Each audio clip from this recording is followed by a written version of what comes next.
इस लड़के ने पेलिकन का एक घोंसला खोजा। आसपास का क्षेत्र शिकारियों द्वारा मारे गए शवों से अटा पड़ा है। उसने खाने के लिए इंतजार कर रहे 3 गरीब पेलिकन को देखा और माइक को दया आ गई। उसने तुरंत अपनी शर्ट उतार दी और ध्यान से उन्हें लपेट दिया। वो उन्हें गोद लेने के लिए घर लाने वाला था और माइक को नहीं पता था कि इस प्रकार का पक्षी छिद्रित पेटों का राजा था और उसने इसे लगभग विफलता की स्थिति तक खा लिया। उसे एक लकड़ी का बक्सा मिला और उसने अखबार और घास को सावधानी से रखकर उसमें रख दिया। लेकिन आगे उन्हें कैसे खिलाएं? माइक ने चतुराई से मछली को तोड़ने के लिए टॉम का प्रोपेलर ढूंढ लिया। प्रभाव बुरा नहीं था, बस खिड़की पर थोड़ा गंदा था। माइक ने ध्यान नहीं दिया, धैर्यपूर्वक और सोच समझकर उन्हें थोड़ा थोड़ा खिलाया। जब उसने देखा कि वे अच्छा खा रहे हैं तो वह भी खुशी से मुस्कुराया। टॉम मछली पकड़ने से घर वापस आया और जैसे ही वह दरवाजे में दाखिल हुआ उसे घर से मछली की गंध महसूस हुई। माइक ने तुरंत टॉम को खींच लिया और उसे नवजात पेलिकन को दिखाने ले गया।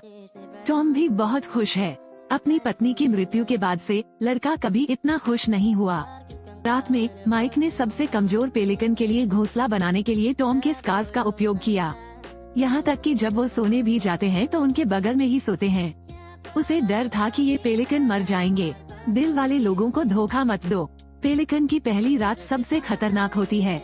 अगले दिन टॉम ने एक मैनुअल सानना मशीन बनाई जो माइक के लिए पेलिकन को खिलाने के लिए सुविधाजनक थी। दिन ब दिन छोटे पेलिकन भी बड़े हो रहे हैं। उनके पूरे शरीर पर मुलायम बाल उगाते हैं, लेकिन वे कभी भी भरपेट खाना नहीं खाते। रात में शोर के कारण टॉम को रात में नींद नहीं आती, लेकिन टॉम ने भी केवल कुछ वाक्यों पर नाराजगी व्यक्त की। फिर भी हर दिन उनके लिए भोजन के लिए मछली पकड़ने के लिए समुद्र में जाने की जिद की। लेकिन जैसे जैसे पेलिकन बढ़ते हैं भोजन की मात्रा बढ़ती जाती है। पहले दिन से आधा बैरल से लेकर 2 भरी पेटी तक पर्याप्त नहीं है। पेलिकन न केवल खूब खाते हैं और लोगों के बहुत करीब भी होते हैं। वे समुद्र तट पर माइक के साथ एयर बॉल खेलते हैं। माइक जहाँ भी जाते हैं वे वहाँ जाते हैं। सुबह में टॉम उसे मछली पकड़ने के लिए समुद्र में जाने के लिए कहना चाहता है, लेकिन मछली उनके खाने के लिए पर्याप्त नहीं है। माइक को पेलिकन के साथ बहुत खुशी से खेलते हुए देखकर टॉम ने उनके खाने के लिए मछली खरीदने के लिए बाजार जाने का फैसला किया। माइक अपने 3 पेलिकन को बाजार में टहलने के लिए ले गया। सड़क पर सभी लोग उत्सुकता से उनकी ओर देख रहे थे। उन्होंने इतने बड़े पक्षी को इतना आज्ञाकारी पहले कभी नहीं देखा था। मछली खरीदने के बाद वो माइक के पास आया और कहा, पेलिकन को जंगल में वापस जाना चाहिए और गुना करना चाहिए। इसके अलावा मैं जीवन भर उनकी देखभाल नहीं कर सकता। आपको उन्हें आजाद कर देना चाहिए। माइक की आंखों में आंसू थे, लेकिन फिर भी वो सहमत हो गया। लेकिन ये पेलिकन नहीं जानते कि जंगल में कैसे जीवित रहना है। माइक अपने मुंह से मछली पकड़ते हुए जोर जोर से पानी में घुसा। पता चला कि आप इन पेलिकन को मछली पकड़ना सिखा रहे थे। अप्रत्याशित रूप से वो आप ही थे जिसने मछली पकड़ना सीखा। 2 आदमी हंसते हुए दिखे। हाहा। फिर उसने उन्हें फिर से उड़ना सिखाया। उसने दौड़ते और लहराते हुए अपनी बाहें फैला दी।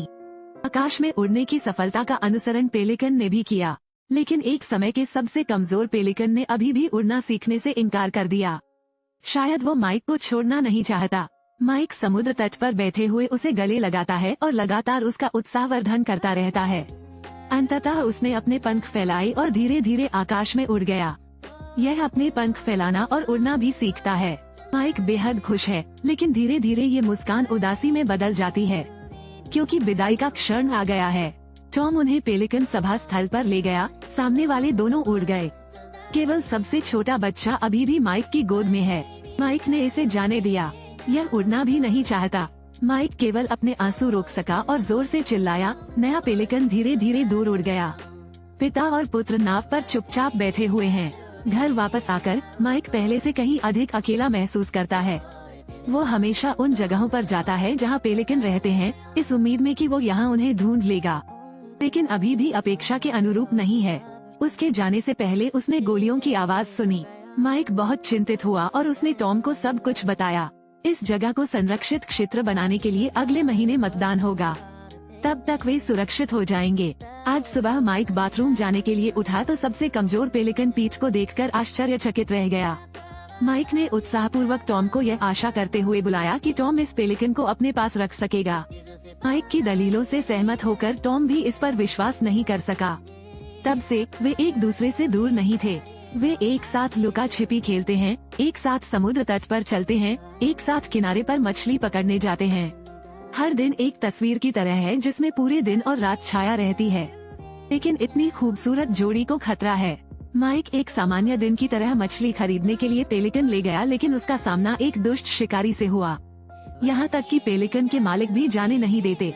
माइक को पेलिकन को दूर ले जाना पड़ा। जब वे बाहर खेल रहे थे तो उन्हें शिकारी की गोली की आवाज सुनाई दी। वे निर्दयतापूर्वक सभी पक्षियों का वध कर देते हैं। पेलिकन जानता है कि उसका साथी खतरे में है। वो शिकारी की ओर उड़ता है। माइक ने भी पीछा किया। पेलिकन लगातार शिकारियों के चारों ओर घूमते रहते हैं, उनके हाथों में बंदूकें थपथपाते रहते हैं। लेकिन क्या यह एक शिकारी का प्रतिद्वंद्वी नहीं है? जैसे ही शिकारी ने गोली चलाने की तैयारी के लिए अपनी बंदूक उठाई, माइक पेलिकन के सामने रुक गया। शिकारी ने ये देख लिया और उसे पहले वहाँ से निकलना पड़ा।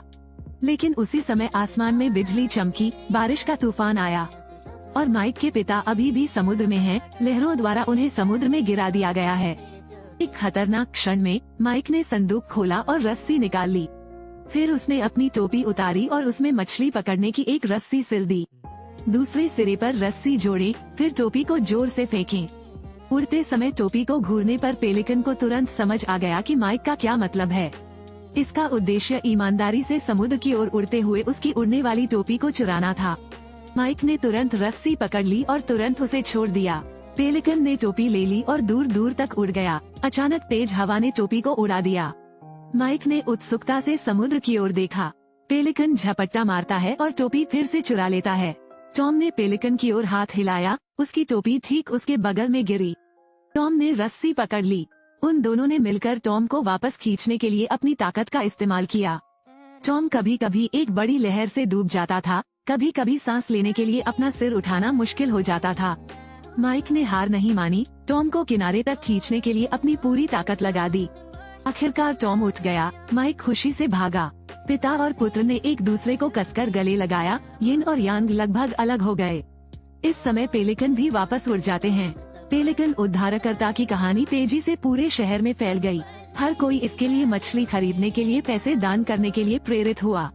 लेकिन खूबसूरत दृश्य ज्यादा देर नहीं रहता। शिकारी की गोलियों की आवाज गूंजती रहती है।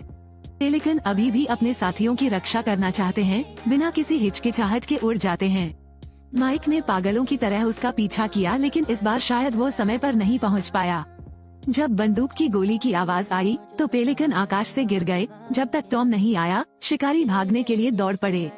माइक ने गंभीर रूप से घायल पेलिकन को गले लगाया। जब वो घर लौटा तो वो जाने नहीं देना चाहता था। आधी रात तक इंतजार करते हुए पेलिकन ने धीरे से अपनी आंखें बंद कर लीं, क्योंकि घाव बहुत गंभीर था। माइक अंततः समझ गया, केवल मजबूत होने से ही आप उस चीज की रक्षा कर सकते हैं जिसे संरक्षित करने की आवश्यकता है। पेलिकन को दफनाने के बाद माइक ने टॉम को छोड़ने का फैसला किया और सक्रिय रूप से स्कूल जाने का रास्ता चुना। दशकों बाद माइक अपनी पोती को इस स्थान पर वापस ले आए और अब वो एक बिजनेसमैन बन गए हैं। ये स्थान दक्षिणी गोलार्ध में सबसे बड़ा प्रकृति अभयारण्य भी बन जाता है। उन्होंने अपनी और पेलिकन की कहानी को याद करते हुए एक पेलिकन मूर्ति बनाई। एक दर्दनाक अधिग्रहण।